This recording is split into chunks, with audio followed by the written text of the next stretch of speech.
of the union and internal prosperity of the Roman Empire in the age of the Antonines. It is not alone by the rapidity or extent of conquest that we should estimate the greatness of Rome. The sovereign of the Russian deserts commands a larger portion of the globe. In the 7th summer after his passage of the Hellespont, Alexander erected the Macedonian trophies on the banks of the Hyphasis. Within less than a century, the irresistible Zingis and the Mughal princes of his race spread their cruel devastations and transient empire from the Sea of China to the confines of Egypt and Germany.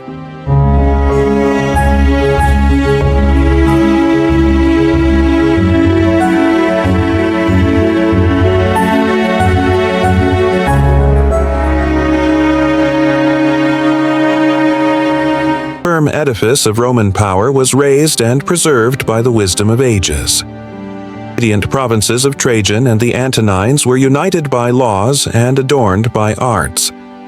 It occasionally suffer from the partial abuse of delegated authority, but the general principle of government was wise, simple, and beneficent.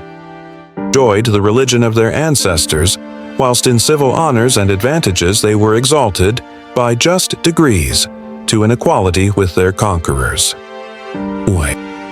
The policy of the emperors and the Senate, as far as it concerned religion, was happily seconded by the reflections of the enlightened, and by the habits of the superstitious, part of their subjects. Various modes of worship which prevailed in the Roman world were all considered by the people as equally true, by the philosopher as equally false, and by the magistrate as equally useful. Thus, toleration produced not only mutual indulgence but even religious concord. The superstition of the people was not embittered by any mixture of theological rancor, nor was it confined by the chains of any speculative system. The devout polytheist, though fondly attached to his national rites, admitted with implicit faith the different religions of the earth. Gratitude and curiosity, a dream or an omen, a singular disorder or a distant journey, perpetually disposed him to multiply the articles of his belief and to enlarge the list of his protectors. The texture of the pagan mythology was interwoven with various but not discordant materials, as it was allowed that sages and heroes who had lived or who had died for the benefit of their country were exalted to a state of power and immortality. It was universally confessed that they deserved, if not the adoration, at least the reverence of all mankind. Cities of 1,000 groves and 1,000 streams possessed in peace their local and respective influence. Nor could the Romans who deprecated the wrath of the Tiber, the Egyptian who presented his offering to the beneficent genius of the Nile. The visible powers of nature, the planets, and the elements were the same throughout the universe. Visible governors of the moral world were inevitably cast in a similar mold of fiction and allegory. Virtue, and even vice, acquired its divine representative. Every art and profession its patron, whose attributes in the most distant ages and countries were uniformly derived from the character of their peculiar votaries. Public of gods of such opposite tempers and interests required in every system the moderating hand of a supreme magistrate who, progress of knowledge and flattery, was gradually invested with the sublime perfections of an eternal parent and an omnipotent monarch. It was the mild spirit of antiquity that the nations were less attentive to the difference than to the resemblance of their religious worship. The Roman and the barbarian, as they met before their respective altars, easily persuaded themselves that under various names and with various ceremonies they adored the same deities. The elegant mythology of Homer gave a beautiful and almost irregular form to the polytheism of the ancient world. Philosophers of Greece deduced their morals from the nature of man, rather than from that of God. Meditated, however, on the divine nature as a very curious, important speculation, and in the profound inquiry they displayed the strength and weakness of the human understanding. The four most celebrated schools, the Stoics and the Platonists, endeavored to reconcile the jarring interests of reason and piety. Left us the most sublime proofs of the existence and perfections of the first cause, But as it was impossible for them to conceive the creation of matter, man in the Stoic philosophy was not sufficiently distinguished from the work, whilst, on the contrary, the spiritual God of Plato and his disciples resembled an idea rather than a substance. Opinions of the academics and Epicureans were of a less religious cast, but whilst the modest science of the former induced them to doubt, the positive ignorance of the latter urged them to deny the providence of a supreme ruler. The spirit of inquiry, prompted by emulation and supported by freedom, had divided the public teachers of philosophy into a variety of contending sects. But the ingenious youth, who from every part resorted to Athens and the other seats of learning in the Roman Empire, were alike instructed in every school to reject and to despise the religion of the multitude. Indeed, was it possible that a philosopher should accept as divine truths the idle tales of the poets, the incoherent traditions of antiquity, or that he should adore as gods those imperfect beings whom he must have despised as men? Against such unworthy adversaries, Cicero condescended to employ the arms of reason and eloquence. The satire of Lucian was a much more adequate as well as more efficacious weapon. Be well assured that a writer conversant with the world would never have ventured to expose the gods of his country to public ridicule, not already been the objects of secret contempt among the polished and enlightened orders of society. Standing the fashionable irreligion which prevailed in the age of the Antonines, both the interest of the priests and the credulity of the people were sufficiently respected. In their writings and conversation, the philosophers of antiquity asserted the independent dignity of reason, but they resigned their actions to the commands of law and of custom. With a smile of pity and indulgence the various errors of the vulgar, they diligently practiced the ceremonies of their fathers, devoutly frequented the temples of the gods, and sometimes condescending to act a part on the theater of superstition, they concealed the sentiments of an atheist under the sacerdotal robes.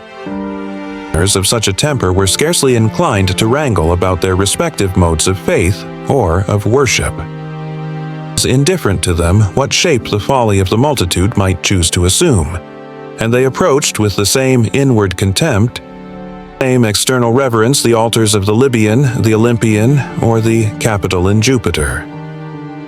Not easy to conceive from what motives a spirit of persecution could introduce itself into the Roman councils.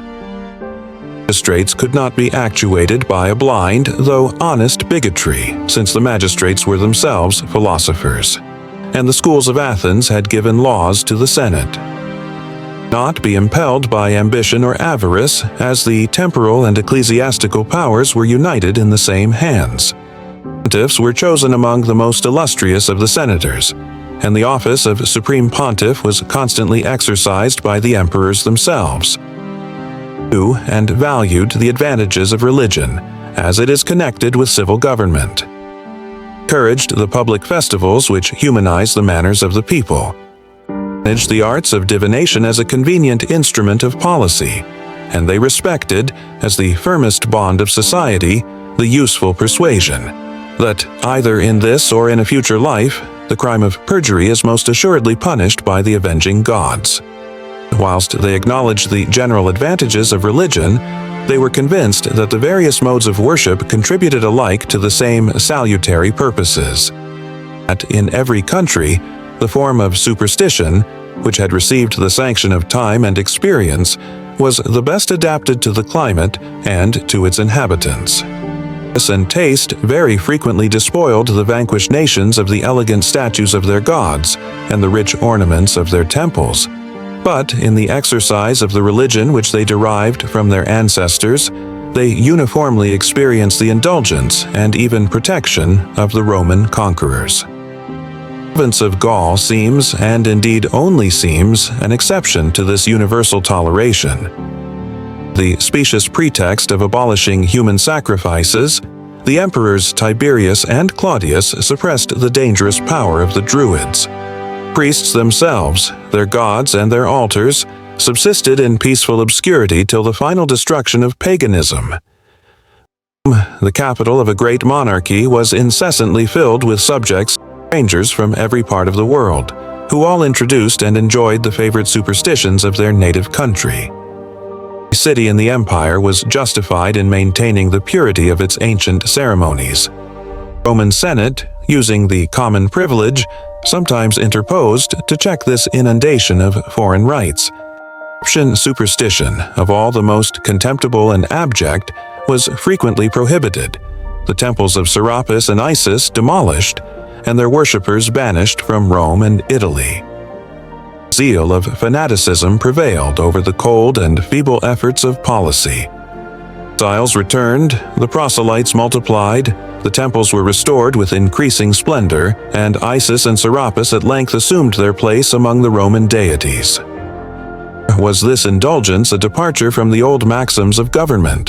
The purest ages of the Commonwealth, Cybele and Aesculapius had been invited by solemn embassies, and it was customary to tempt the protectors of besieged cities with the promise of more distinguished honors than they possessed in their native country. Rome gradually became the common temple of her subjects, and the freedom of the city was bestowed on all the gods of mankind. 2.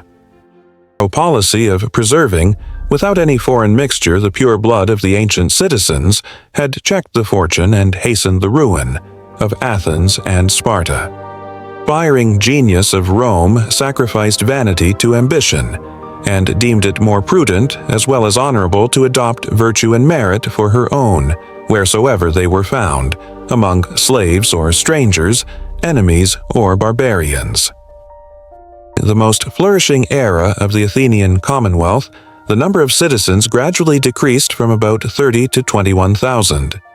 On the contrary, we study the growth of the Roman Republic, we may discover that, notwithstanding the incessant demands of wars and colonies, the citizens who, in the first census of Servius Tullius, amounted to no more than 83,000, were multiplied, before the commencement of the social war, to the number of 463,000 men, able to bear arms in the service of their country. Allies of Rome claimed an equal share of honors and privileges.